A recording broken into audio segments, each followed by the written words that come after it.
Many data analysts creating Power BI and Tableau dashboards overlook performance and architectural considerations, and it's a really quick way to be viewed as a low-value data analyst. It's a pretty common practice for data analysts to use a lot of embedded SQL or to do visual joins inside their dashboards to get those data sources created. They'll build the dashboard, create the data source, publish the dashboard, then come back around, put it on a scheduler, and call it good. But behind the scenes, little attention is being paid to that scheduled query and what that query is actually doing to the database. As far as many data analysts and stakeholders are concerned, as long as the dashboard's built and running, everything is good.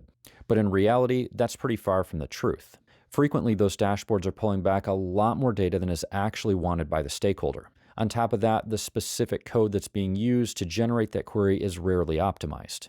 Also, that refresh might be happening on the schedule, but it might not make sense if someone were to take a look at how the backend data in the database is actually being populated.